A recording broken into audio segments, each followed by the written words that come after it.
You might think the world is finally cutting ties with Chinese manufacturing.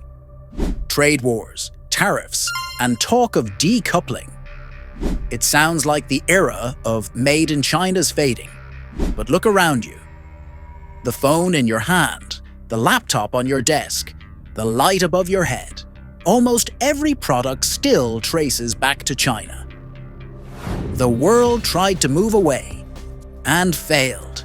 Because China's dominance in manufacturing isn't just about cheap labor, it's about an entire industrial ecosystem that is totally beyond your imagination.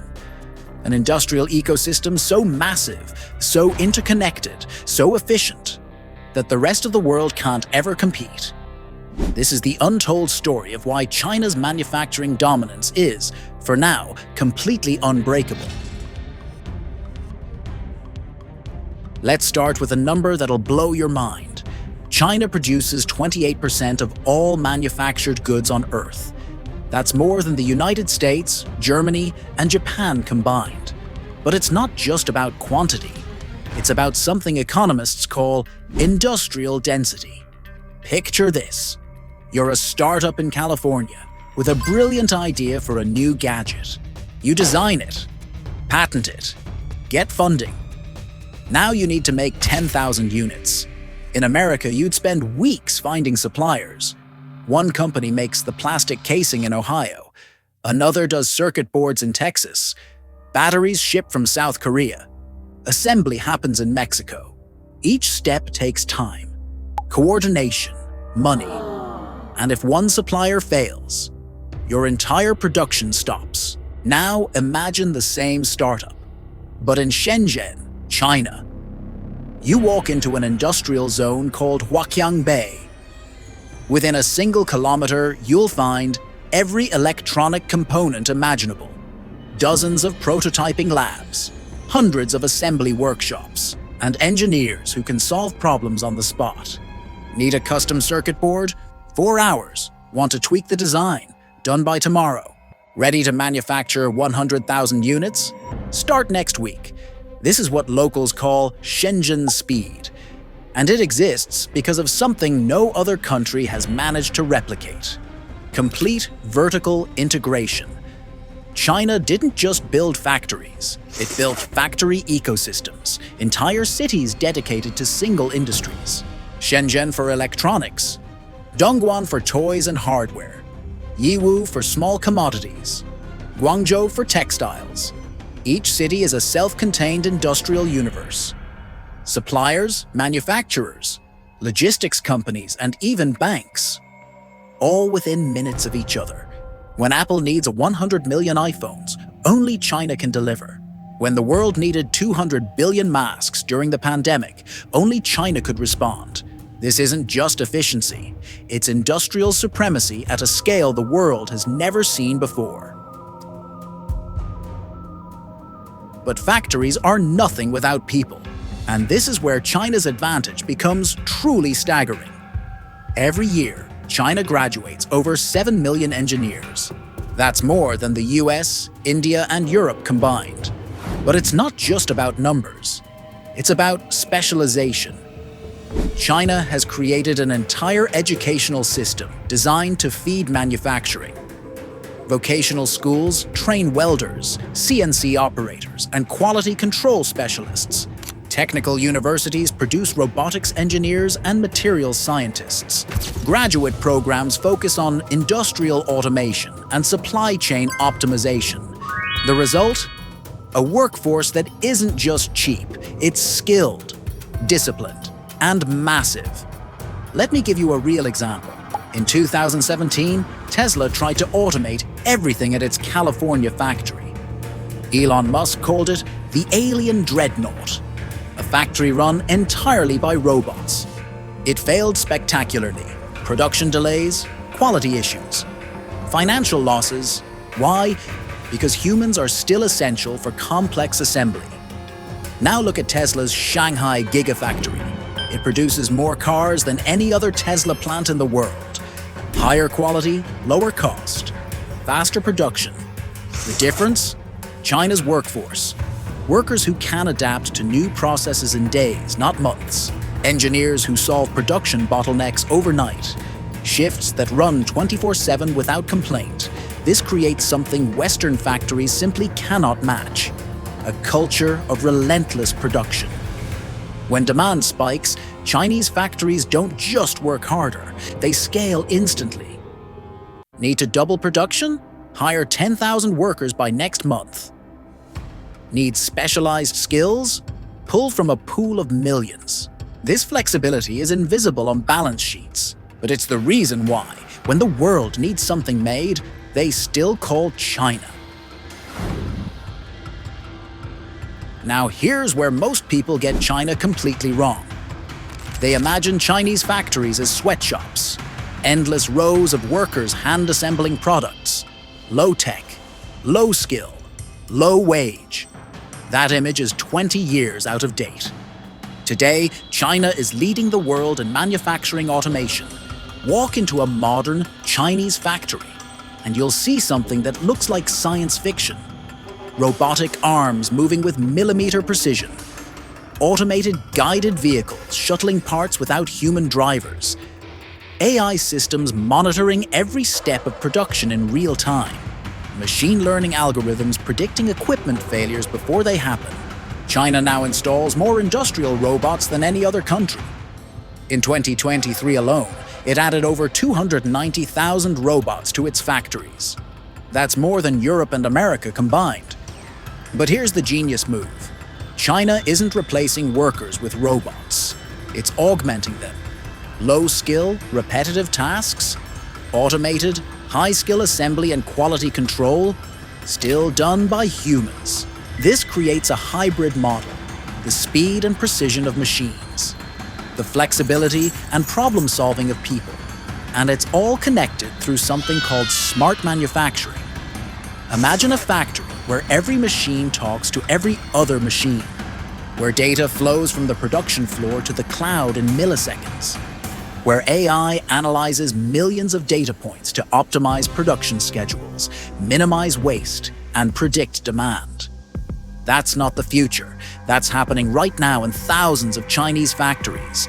The Made in China 2025 initiative pumped billions into this transformation. Tax breaks for automation, subsidies for AI research, government-backed loans for factory upgrades. The result? Chinese factories are now more productive, more efficient, and more innovative than ever before. While Western politicians debate whether to invest in manufacturing, China already rebuilt theirs from the ground up. But even the best factories are useless without one critical thing: infrastructure. And this is where China's advantage becomes almost unfair. Let's talk about ports. 7 of the world's 10 busiest ports are in China. Shanghai alone handles more cargo than the entire United States. These aren't just ports. They're hyper-efficient logistics machines, automated cranes, AI-powered scheduling, 24-hour operations. A container ship can unload, reload, and depart in under 24 hours. In many Western ports, that takes 3 to 5 days. Now, let's talk about transportation. China has built the world's largest high-speed rail network, over 42,000 kilometers of track. Trains moving at 350 km per hour, connecting every major city. Why does this matter for manufacturing? Because it means workers, engineers, and managers can move between factories in hours, not days. It means raw materials and components flow seamlessly across the country. Then there's roads. China has more highways than the United States. Trucks can deliver goods from inland factories to coastal ports in record time. And energy. Chinese factories run on one of the most stable power grids in the world. Coal, hydro, nuclear, solar, wind. Diversified energy sources mean factories never stop due to blackouts. Compare that to countries like South Africa or Pakistan, where power outages cripple production for hours every day. But infrastructure isn't just physical. It's also digital. China has built the world's most advanced 5G network, Over 3 million 5G base stations, ultra-fast, ultra-reliable connectivity that lets factories operate in real time. Imagine a factory in rural China controlling robotic systems, monitoring supply chains, and communicating with global clients, all with zero lag. That's the digital infrastructure advantage. This invisible backbone is what makes China's manufacturing so resilient. It's not just about making things, it's about moving them, powering them, and connecting them faster than anyone else. For decades, China had a reputation: the world's factory, the copycat economy, great at making things cheap. Terrible at innovation, not anymore. Today, China files more patents than any other country on Earth, more than the US and Japan combined. In 2023 alone, Chinese companies filed over 1.6 million patents. That's not just quantity. Many of these are in cutting-edge fields: electric vehicles, battery technology, renewable energy, artificial intelligence, quantum computing. Let's take one example: batteries. A Chinese company called KTL produces 1 out of every 3 electric vehicle batteries in the world. It's not just making them, it's inventing new battery chemistry that's cheaper, safer, and longer lasting than anything the West has developed. Or look at electric vehicles.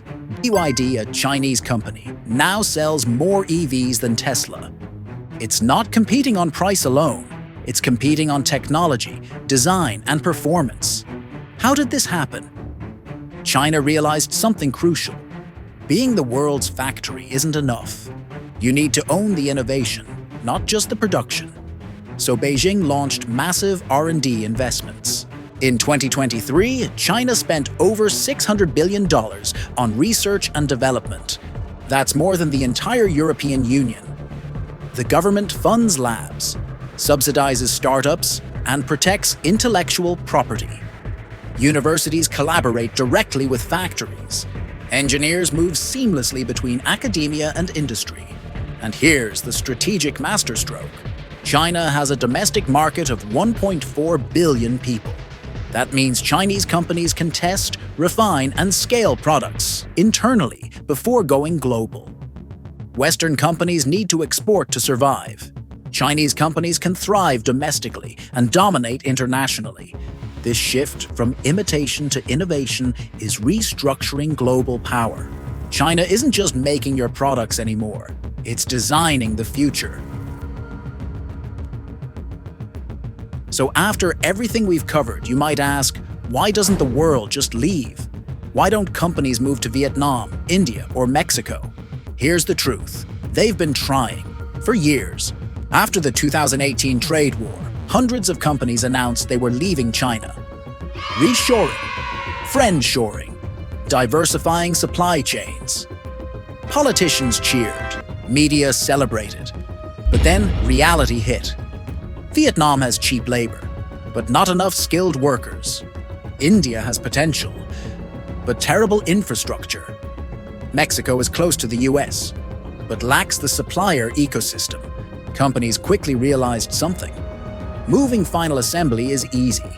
Replacing the entire supply chain, nearly impossible. Even when a product says, made in Vietnam, dig deeper. The components? Chinese. The machinery? Chinese. The logistics software? Chinese. You can move the factory, but you can't move the ecosystem. And China knew this would happen. That's why Beijing launched a strategy called dual circulation. The idea is simple but brilliant. Reduce dependence on foreign markets. Build self-sufficiency in critical technologies, so even if the West cuts ties, China's industrial engine keeps running. Semiconductors, rare earth materials, advanced manufacturing equipment. China is investing trillions to control these choke points. The result? A fortress economy. One that can survive and thrive, even in isolation. The world thought it held leverage over China. Turns out, China holds leverage over the world.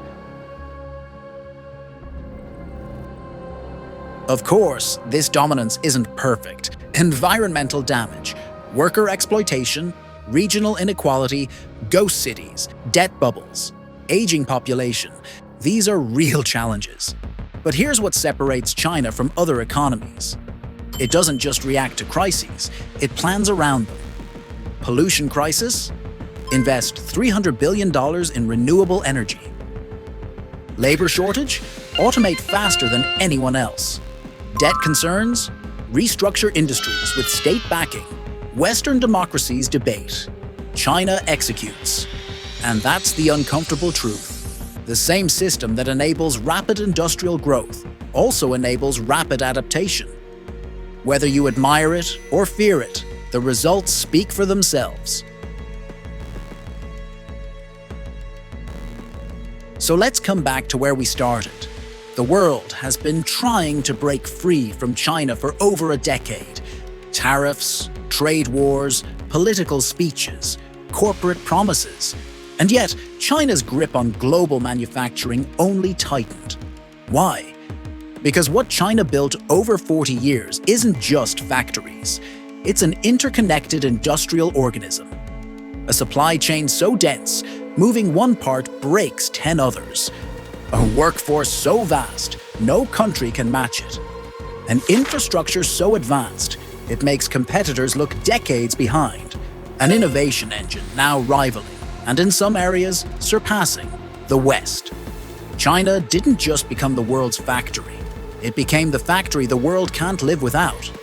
And that's why, for now, China's manufacturing dominance is unbreakable. If this blew your mind, hit that like button and subscribe to FactoPiaX for more jaw-dropping facts about the world we live in.